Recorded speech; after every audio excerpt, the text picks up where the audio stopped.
Beauty is a curse, Psyche thought. As she gazed solemnly over the cliff's edge, her heart heavy with the weight of abandonment. The harsh wind swept around her, tugging at her flowing garments as if nature itself mourned with her. She had been forsaken by her father, left alone on this desolate precipice, waiting for an unknown fate to befall her. From her earliest days, Psyche had been hailed for her unparalleled beauty. She had been born with a physical perfection so complete, so divine in its symmetry, that people across the lands began to worship her as if she were a new incarnation of Venus, the immortal goddess of love and beauty herself. But Psyche had learned that beauty, far from being a blessing, was in fact a double-edged sword. Her extraordinary appearance created an almost insurmountable barrier between her and the ordinary human experiences of love and companionship. Men who might otherwise have sought her hand in marriage were too intimidated to even approach her. To them, she was not a woman. She was a deity, a celestial being who was beyond mortal reach. Her beauty had isolated her, trapping her in a lonely world where admiration could not soothe the ache of loneliness. As the years passed and suitors failed to come forward, her father, the king, grew increasingly concerned. Desperate for answers, he sought guidance from the oracle of Apollo, the god of light, reason, and prophecy. Surely the oracle would know why such a magnificent creature as Psyche had not yet found love. Yet, the oracle's pronouncement brought only despair. The god had revealed that Psyche's beauty had attracted not the love of men, but the attention of something far more terrifying. The oracle instructed Psyche's father to abandon her on a rocky crag, where she would be claimed by her fated husband, one described as a cruel and savage serpent, a monstrous winged evil that would take her for his bride. The king, though heartbroken, obeyed the divine command.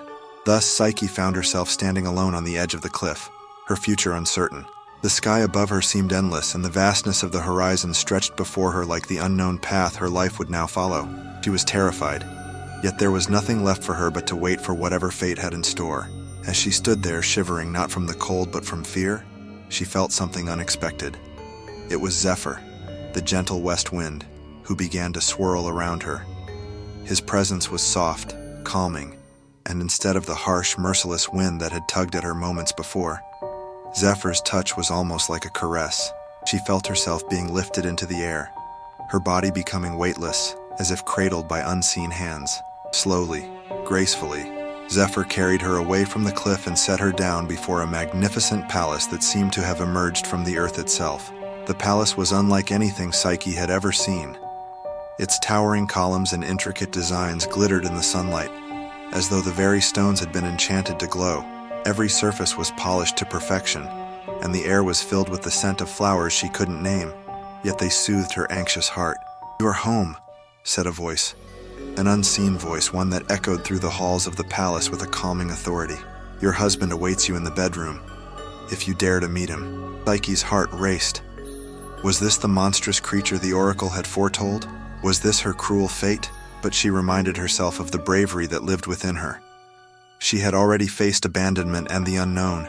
Surely she could face whatever awaited her now. Summoning her courage, Psyche walked through the palace's grand corridors, her steps echoing in the silence. When she reached the bedroom, the room was shrouded in darkness so complete that she couldn't even see her own hand in front of her face. And yet, when her husband spoke, his voice was not the hissing, malevolent tone she had feared.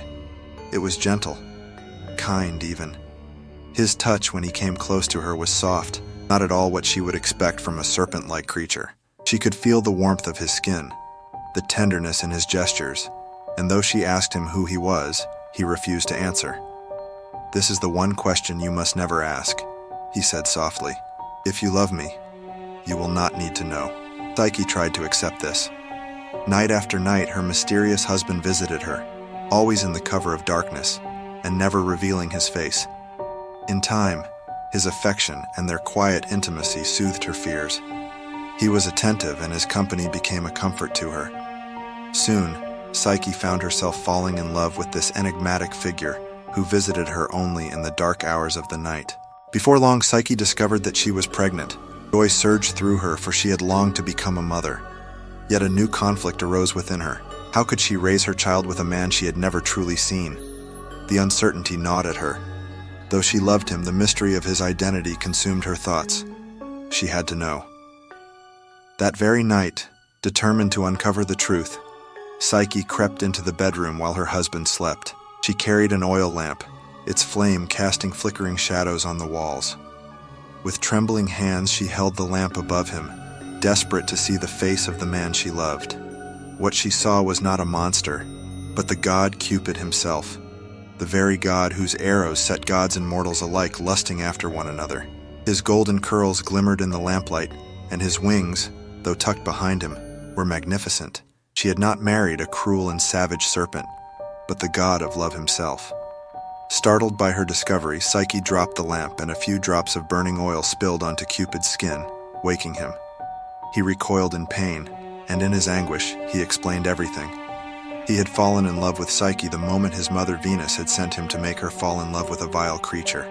But instead, he had pricked himself with his own arrow, overwhelmed by Psyche's beauty. Yet despite his love for her, he had feared that their union could not last. After all, he was a god, and she was a mere mortal. How could such a love ever survive? Now that Psyche had seen him, Cupid believed their hopes for happiness were shattered. "You should not have looked," he said with sorrow in his voice. "Now everything is lost." With those words, he flew away, leaving Psyche alone and heartbroken.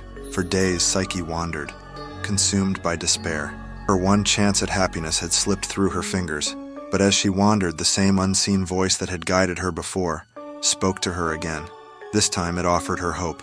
"It is not too late," the voice said. "It is possible for you and Cupid to love each other as equals, but you must prove your worth." Eager to reunite with her husband, Psyche set out to find him. However, before she could reach him, Venus intercepted her.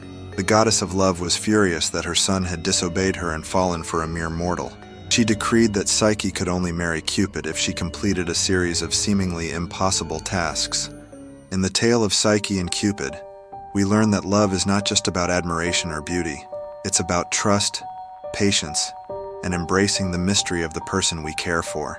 Psyche, blessed with an almost otherworldly beauty, seemed to have everything, yet she longed for true love. When she found it, her curiosity and doubt nearly destroyed it, teaching us that love sometimes requires a leap of faith. Cupid, who hid his identity to protect their fragile happiness, also showed that even gods can struggle with vulnerability. Through her journey to win Cupid back, Psyche faced immense trials, all of which tested her bravery and resilience. Her hardships revealed that true love isn't simply given, but earned.